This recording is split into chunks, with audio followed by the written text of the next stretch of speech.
Altitude's different. Altitude's real different. Um, can't prepare for that. You just got to battle through it, though. It was good. It was good work, though. What is it that you need to show to execs, scouts out there who are don't or looking for more out of your game? Um, I think just the confidence, uh, offensive confidence. Everybody knows I could play defense.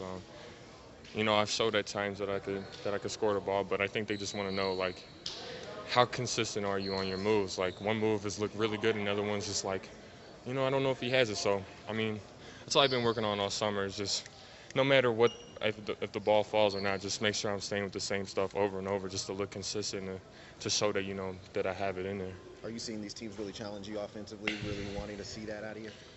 Uh, Kind of. I feel like they do the same thing for everybody though. Mm. They put you through the same drills. It's just to show. Just to see like, if you can do the same move over and over and over, like down pat, and you don't make or miss. You're doing it with confidence.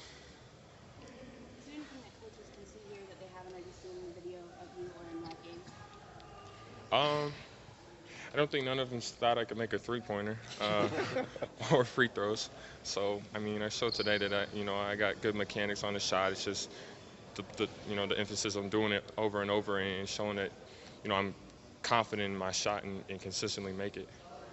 What's the experience been like so far? You allow yourself to have a little fun out here? You got to do it with fun. It'd be miserable if you're just in here like trying to just drag through it. If you come in with open mind, like that today you're getting better. Not more of a tryout workout, but more of just like I'm just coming here to work and get my work in for the day. And that's the way I came in to do it. And I didn't come in to try to impress anybody or do something out of my element. Just try to get better today. Do you look at the projections? I mean, do you look at that, or do you see yourself as the number one? Where do you see yourself? I see myself as the number one player in the draft, but it is what it is. You can just take it day by day and put in the work. The draft is going to be the outcome of whatever the draft is. You can't really, watch the chart, see if you're going to fall or drop or move up or anything. Just do the same thing you do every day and work and try to get better. And if you get picked first, you get picked first. If not, you're going to fall somewhere. And then to prove to everybody if you're really the number one pick or whatever you are, just you got to go prove it. Will your ability to guard multiple positions, do you think that's something that translates to the NBA, or you likely just going to kind of stay in one area trying to master that? I don't know. I think that's one of my bread and butters is that I could play three positions, five in college, but realistically three in the NBA. I think that's one of the thing that intrigues play people the most is my defensive versatility, and then my movement and mobility is another thing that piques everybody's interest. Well, how do you feel when you keep reading the other two big guys, Parker and Towns, when you pick You just obviously a chip on your shoulder, but it is what it is. You can't get mad about it or anything. You just gotta work for it. Every day you go into the gym, you're thinking of that. Those two guys that supposedly better than you, and you go into the gym like, nah, they're not better than me. They're not better than me. And you just build off of it.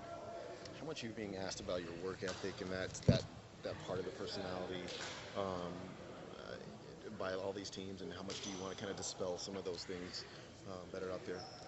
I've never been questioned about my work ethic,